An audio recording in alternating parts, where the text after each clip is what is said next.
Hello, avid readers, book nerds, and casual observers. Welcome to the Read Along brought to you by the Lit Round Table. I'm Joseph. And I'm Anna, and this is our read along of A Magic Steeped in Poison by Judy I. Lin. Welcome to part 3. Yes, part 3, chapters 13 through 17 Woo. of A Magic Steeped in Poison. These are some really good chapters, just saying.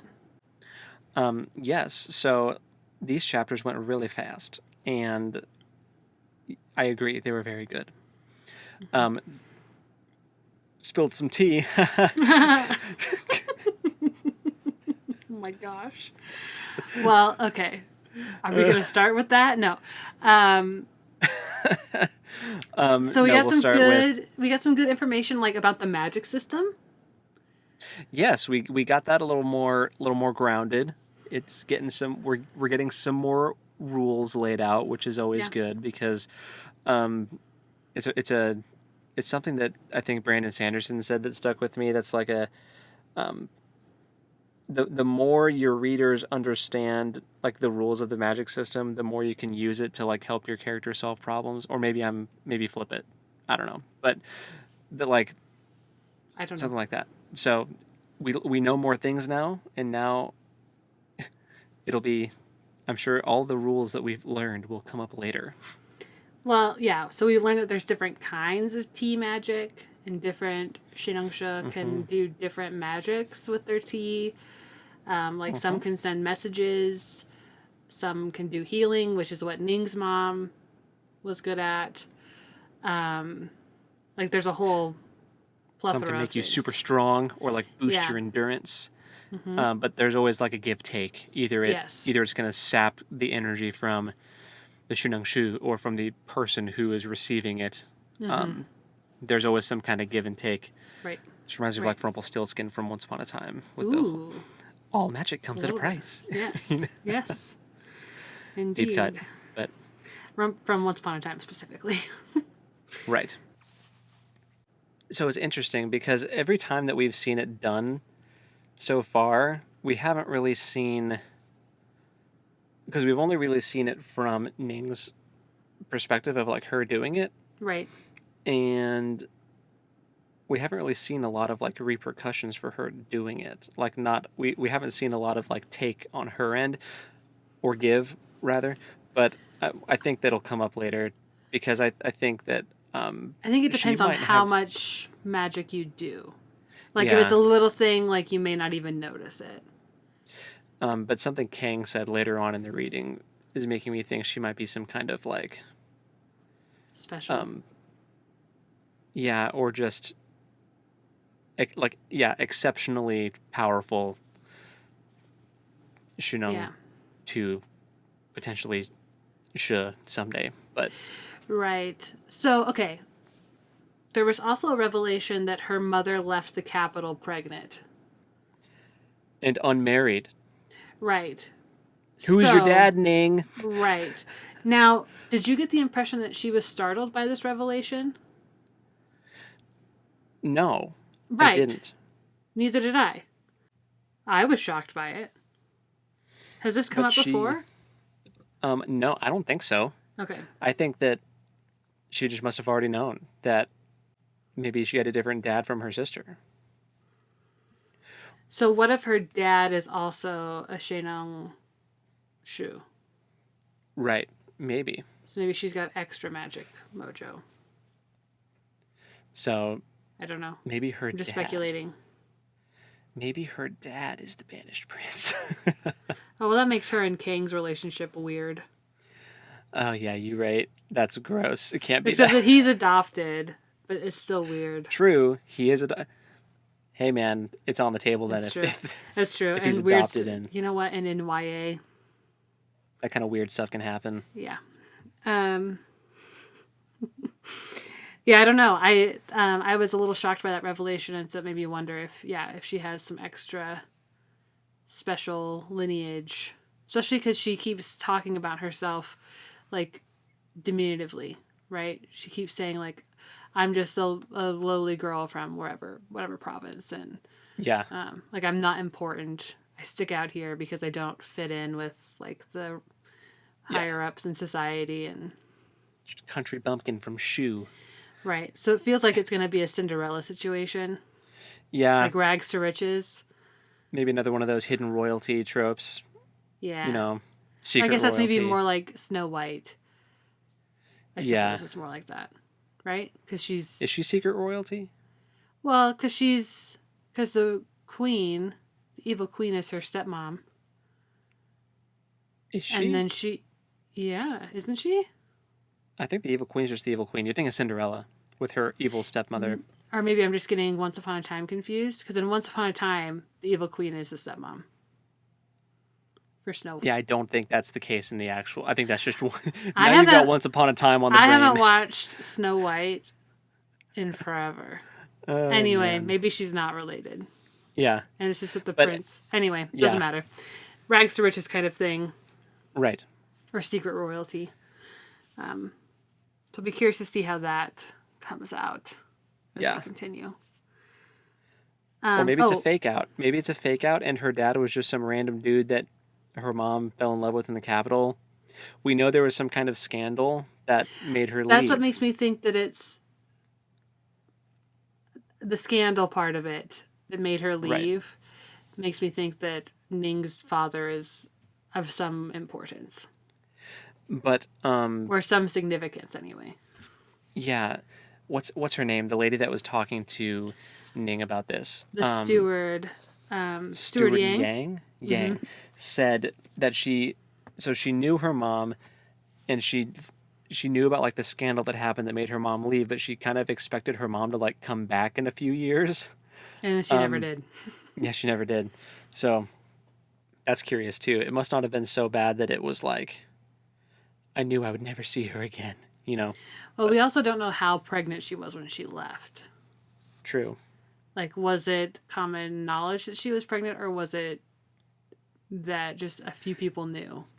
Yeah, did Yang actually say that to her, or did she just think that the whole like my mom being pregnant before marriage? I don't remember Because now. maybe Yang doesn't even know that she was pregnant when she left. Oh, found it. When is it? It is on page 134. I had just turned to that page. Yeah, second to last paragraph. It's we all have people we care about, those who we would give our lives for. It puts us in danger, makes us dangerous in a way. I resent the village I come from. I resent the ties that bind me there, because the people there remember my mother returning to the village unwed and pregnant. They know my awkward ways, my ineptitude for social niceties, and my many mistakes. So, yeah, but that has not come up before then. So, but it wasn't in any dialogue. So, like, we don't actually know. Who knows that? We don't know who knows that her mom was pregnant when Right. she left. So all we know is that the steward knows that there was a scandal, and Kang has some recollection at her name.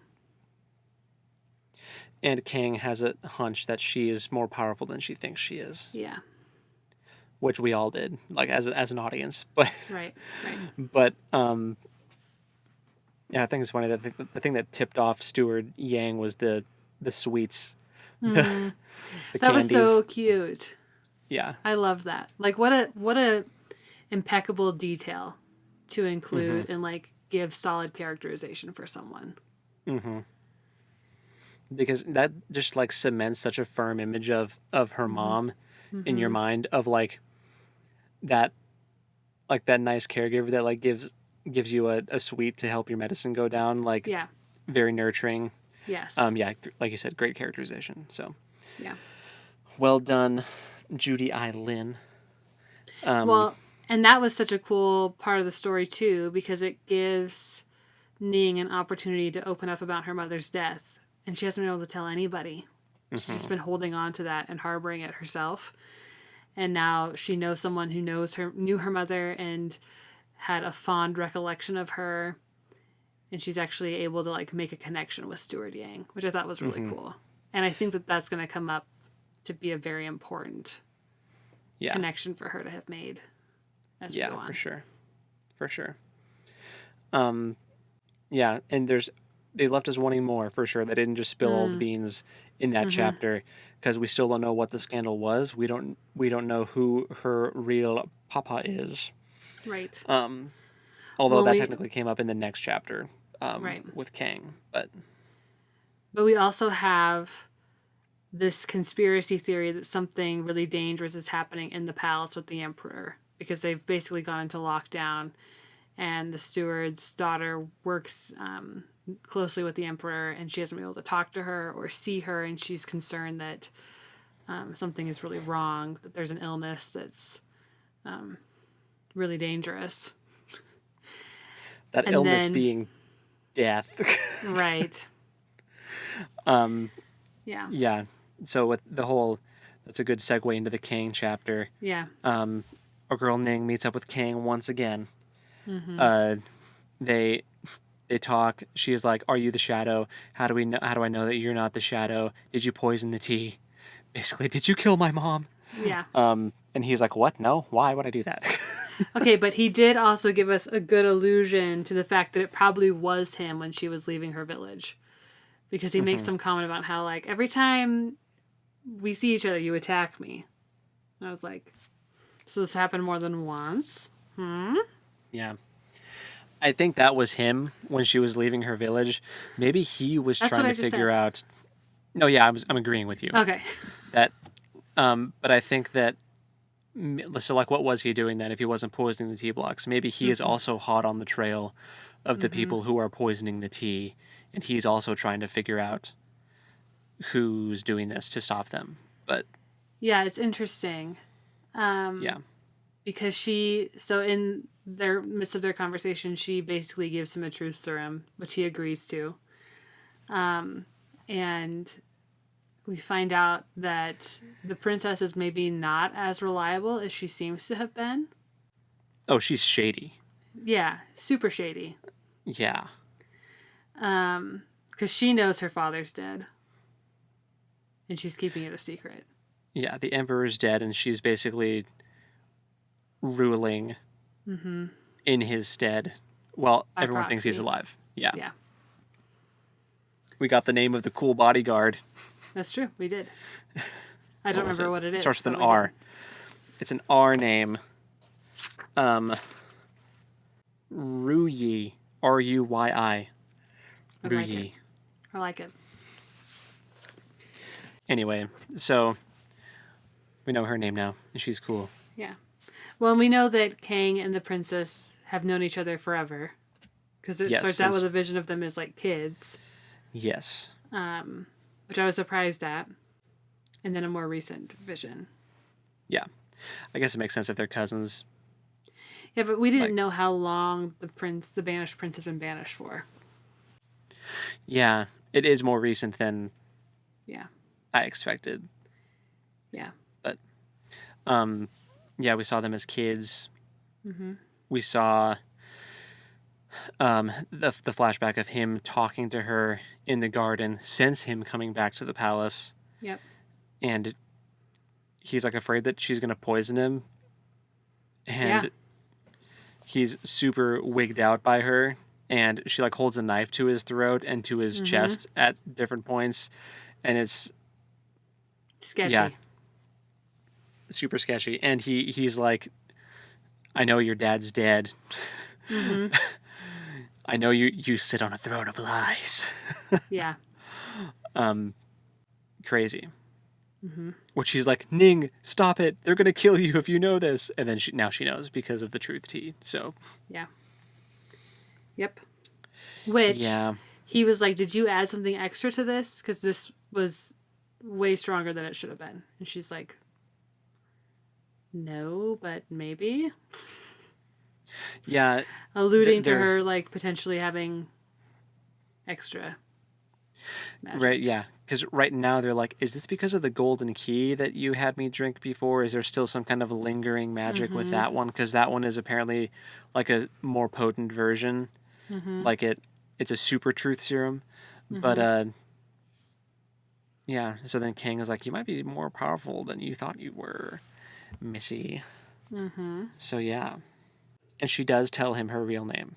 She does. And then we have the competition.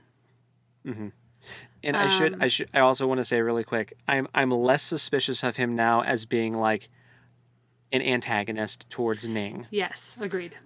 I think that he will serve as an antagonist for someone. We just don't know who. Maybe the princess. But I still think that him swooping in and saving her from the archers was staged and was him trying to worm his way into the palace. Like, I still think that that can be true still. But if that is still true, we'll see what happens if they jump into the miscommunication trope again of like Ning finding out that that was staged and like suddenly mistrusting him, even though it was like just to get in. You know what I mean? Yeah, I'm just trying to think of other ways that that could be twisted. Like, what if it was the princess that had staged the archers in hopes to draw him out? Could be. That whole thing was just really suspicious, and It was. I'm not taking it at face value still. Yeah, agreed. 100%. So, I'm not taking anything at face value anymore. right. Yeah. Because there's like shenanigans happening all over the place. Which, For sure. delivers on the promise of this is a political intrigue story. Yeah. Now that we're in the capital with all these slippery, slithery snakes. Politics. So anyway. Yeah. Well, so we got, or Ning, I should say, and us, got a little bit of a heads up on the new competition and that it's going to include this, Silver Needle. thank you, silver needle, which is like a truth serum,